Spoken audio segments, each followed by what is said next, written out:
अधिक मास 2026 अधिक मासात म्हणजे धोंड्याच्या महिन्यात लेक व जावयाला सोन्यापेक्षा मौल्यवान ही एक वस्तू दान दिल्याने तुम्हाला पुण्याची प्राप्ती नक्कीच होईल.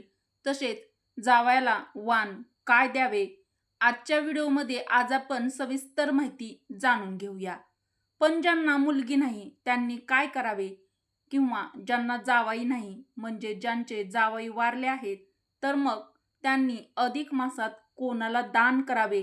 मग तुमच्या मुलीचं लग्न झालेलं नाही, मुलगी अविवाहित आहे म्हणजेच मुलगी लहान आहे, तर मग आम्ही काय करावे असे बरेचसे प्रश्न आजच्या व्हिडिओमध्ये सविस्तर जाणून घेऊया. अधिक मासात काय करावे, काय टाळावे, जावयाला कोणते वाण द्यावे, अधिक मासात लेक व जावयाला आवर्जून द्या ही सोन्यापेक्षा मौल्यवान ही एक वस्तू. तर ती कोणती वस्तू आहे हे जाणून घेऊया. मित्रांनो, आपल्या हिंदू धर्मात अधिक मास अतिशय पवित्र मानला जातो. नवीन लग्न झालेल्या जोडप्यांसाठी हा महिना सर्वाधिक खास. सर्वात महत्त्वाचं म्हणजे हा महिना म्हणजे लेक व जावयाचे लाड करण्याचा महिना असतो. जाणून घेऊया की अधिक महिना जावयासाठी इतका खास का असतो. मित्रांनो, आपल्या हिंदू धर्मामध्ये पूर्वीच्या काळापासून अधिक मासामध्ये जावयाला सोन्याच्या किंवा चांदीच्या वस्तू दान देण्याची पद्धत आहे. पण आता सध्या सोन्या चांदीचे भाव हे गगनाला भिडलेले आहेत. त्यामुळे सर्वांनाच सोनं किंवा चांदी घेणं हे शक्य होत नाही. कारण की काहींची आर्थिक परिस्थिती तशी नाजूक असते. त्यामुळे त्यांना सोनं चांदीच्या वस्तू घेणं शक्य होत नाही.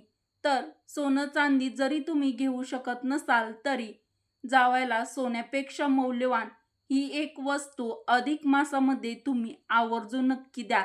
तर अधिक मासामध्ये जावयाला वाण देण्यासाठी सोनं चांदी तुम्ही घेऊ शकत नसाल तर सोन्यापेक्षा मौल्यवान अशा काही वस्तू मी तुम्हाला आजच्या व्हिडिओमध्ये सांगणार आहे. त्यामुळे व्हिडिओ शेवटपर्यंत नक्की बघा, कोठेही स्किप करू नका व आपल्या चॅनलला सबस्क्राईब जरूर करा.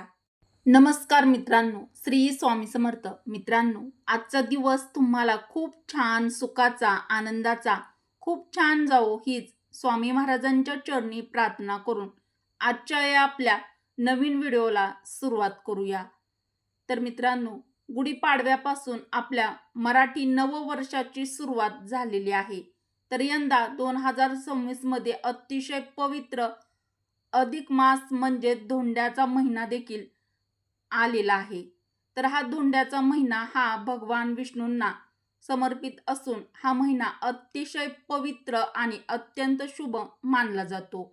या अधिक मासाला धोंड्याचा महिना, मलमास किंवा पुरुषोत्तम मास असं देखील म्हणतात. तर यंदा 2026 मध्ये अधिक महिना आलेला आहे. तर धोंड्याचा महिना हा 3 वर्षातून एकदा येतो आणि या अधिक मास हा महिना अतिशय शुभ मानला जातो. तर धोंड्याचा महिना हा भगवान विष्णूंना समर्पित आहे आणि इतर देवतांकडून आशीर्वाद प्राप्त करून घेण्यासाठी विविध धार्मिक विधी देखील या महिन्यामध्ये केल्या जातात.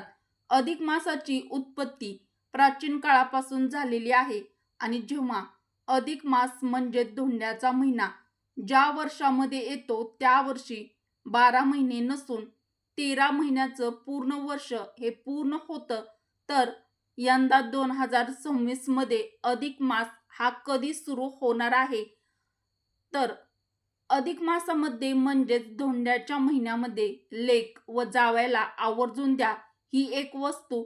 तर ती कोणती वस्तू आपल्याला या अधिक मासामध्ये जावयाला द्यायची आहे हे सर्व सविस्तर आजच्या व्हिडिओमध्ये जाणून घेण्यासाठी व्हिडिओ संपूर्ण बघा आणि व्हिडिओला एक लाईक अवश्य करा. मराठी रोहिणी किचन आपल्या चॅनलला सबस्क्राईब करा व कमेंट बॉक्समध्ये जय श्रीकृष्ण किंवा जय माता लक्ष्मी किंवा मग तुमच्या लाडक्या लेकीचं नाव नक्की लिहा. तर मित्रांनो, यंदा 2026 मध्ये अधिक मास, अधिक महिना म्हणजेच धोंड्याचा महिना 17 मे 2026 या दिवसापासून सुरू होणार आहे आणि समाप्ती 15 जून 2026 या दिवशी अधिक मासाची समाप्ती होणार आहे आणि अधिक मास धोंड्याचा महिना हा दरवर्षी येत नाही, तर तो 3 वर्षांनी हा अधिक मास म्हणजे धोंड्याचा महिना येतो. तर अधिक मास म्हणजे ज्योतिष आणि खगोलशास्त्राचे कारण आहे. आपले हिंदू कॅलेंडर एक चंद्र आणि एक सौर अशा 2 पद्धतीने चालते. चंद्रवर्ष हे 353 दिवसाचे असते आणि सौर वर्ष हे 365 दिवसाचे असते. या 2 वर्षामध्ये सुमारे 11 दिवसांचा फरक पडतो आणि हा 11 दिवसांचा फरक भरून काढण्यासाठी प्रत्येक 3 वर्षांनी अधिक महिना हा जोडला जातो आणि म्हणून याला अधिक मास म्हणजे धोंड्याचा महिना देखील म्हणतात. मित्रांनो, आपल्या हिंदू धर्मशास्त्रानुसार अधिक महिन्याला कोणताही स्वामी नसल्याने भगवान श्री हरी विष्णूंनी या महिन्याला आपले स्वतःचे नाव देऊन पुरुषोत्तम केले आहे आणि त्याचे महत्त्व देखील दुपटीने वाढविले आहे. हा धोंडा म्हणजे दगड.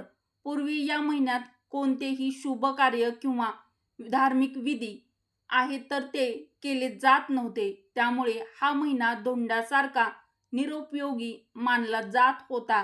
या महिन्यात फक्त लेक व जावयाचा मानपान केला जातो.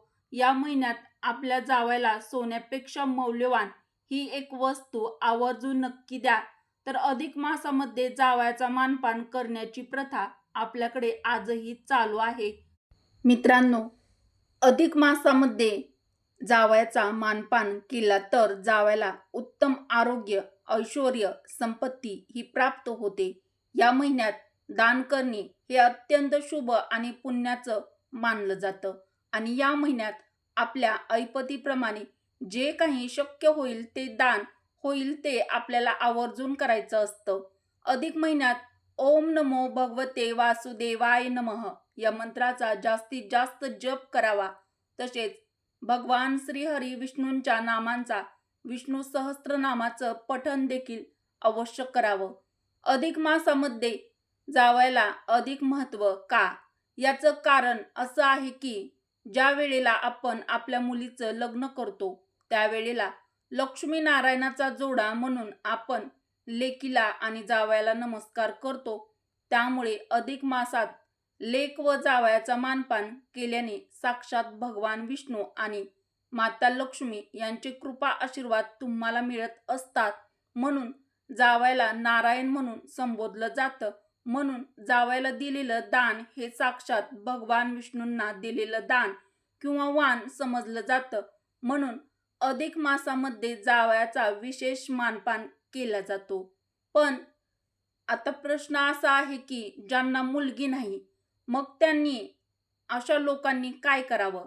तर ज्यांना मुलगी नाही तर त्यांनी आपल्या भावाची मुलगी असेल तर तुम्ही एखादी मुलीसारखी म्हणजे तुमच्या वरती मुलीसारखी जी माया प्रेम करत असेल अशांना सुद्धा तुम्ही तुमची मुलगी मानून तुम्ही त्यांचे सुद्धा लेक जावई म्हणून हे दान देऊ शकता व हे शुभ फळ मिळवू शकता किंवा हे पुण्याचं काम तुम्ही अधिक मासात करू शकता.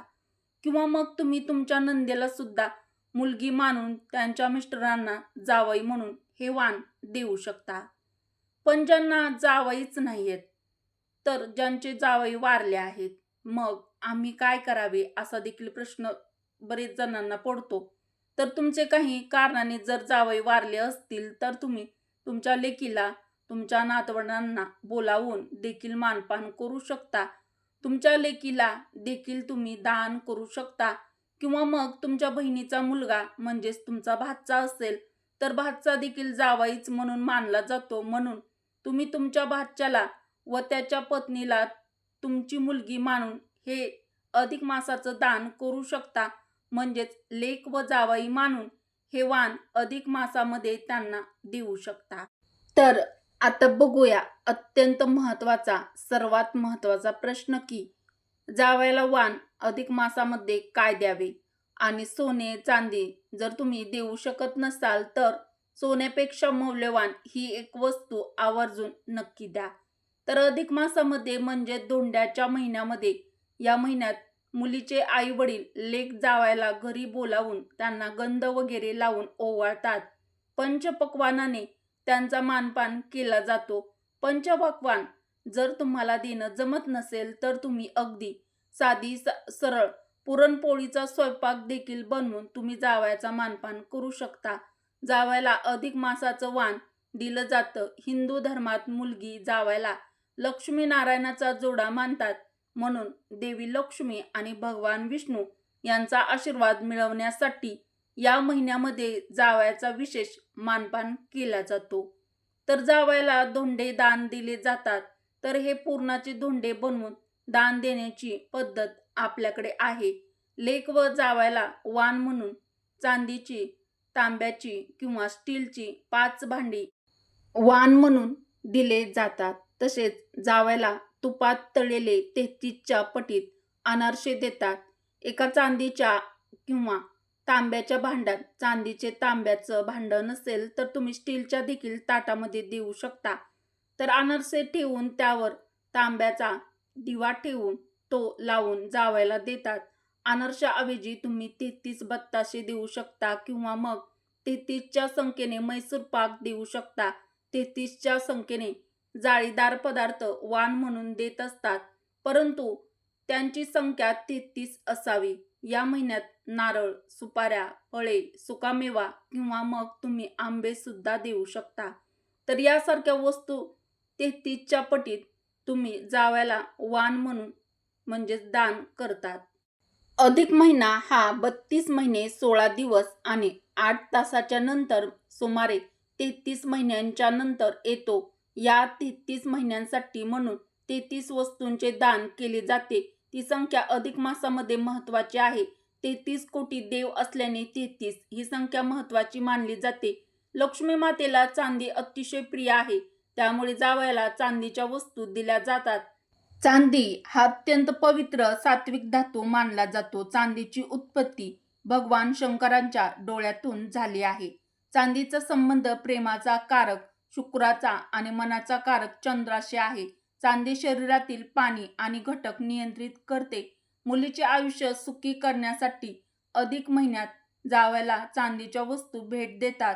देवी लक्ष्मी आणि भगवान विष्णू यांचा आशीर्वाद मिळवण्यासाठी दीपदानाला फार महत्त्व आहे. यामुळे जावयाला चांदीचे निरांजन नक्की द्यावे. तर जावयाला निरांजन दिल्यामुळे तुम्हाला लक्ष्मी आणि भगवान विष्णूचे आशीर्वाद मिळतात. जेव्हा तुम्ही चांदीचे निरांजन जावयाला देतात तेव्हा तुमच्यावरील यम, शनी, राहू आणि केतू ग्रहांचे वाईट परिणामही कमी होतात. म्हणून या अधिक मासामध्ये जावयाला आवर्जून चांदीचे निरांजन ही एक वस्तू आवर्जून द्या. तर तुम्ही चांदीचे निरांजन देऊ शकत नसाल तर तुम्ही पितळेचे देखील निरांजन घेऊन देऊ शकता. कारण सोनं, चांदी किंवा पितळ या वस्तूपेक्षा आपली भावना महत्त्वाची असते. ही घेणाऱ्याने आणि देणाऱ्याने दोघांनीही समजून घ्यायला हवी. तर या वस्तू दिल्याने तुम्हाला पुण्याची प्राप्ती नक्कीच होईल. कारण की अधिक मासामध्ये दानाला खूप जास्त महत्त्व सांगितलं गेलेलं आहे. तर हा जावयाचा मानपान केल्यानंतर तुम्ही जावयाला वस्त्रदान देखील करू शकता. नंतर आपल्या लाडक्या लेकीचं देखील कौतुक आपल्याला करायचं आहे. तर अधिक मासामध्ये आपल्या लाडक्या लेकीची देखील ओटी भरायची आहे. कारण अधिक मासामध्ये लेकीला लक्ष्मी म्हणूनच मानलं जातं. आपण इतर वेळेसही लक्ष्मीच मानतो. त्यामुळे आपल्या लाडक्या लेकीला देखील मानपान हा अवश्य केलाच पाहिजे. तर पहिल्यांदा आपल्याला आपल्या लाडक्या लेकीला पाटावर बसवून तिला हळदी कुंकू लावावे. नंतर लाडक्या लेकीच्या साडीच्या ओटीमध्ये तुम्हाला नारळ, खण, तांदूळ, लेकरुवाळं, हळकुंड, सुपारी, बदाम, खारीक, खोबऱ्याचा तुकडा, 1-2 फळं या वस्तू ओटीत ठेवून लेकीची ओटी भरायची आहे.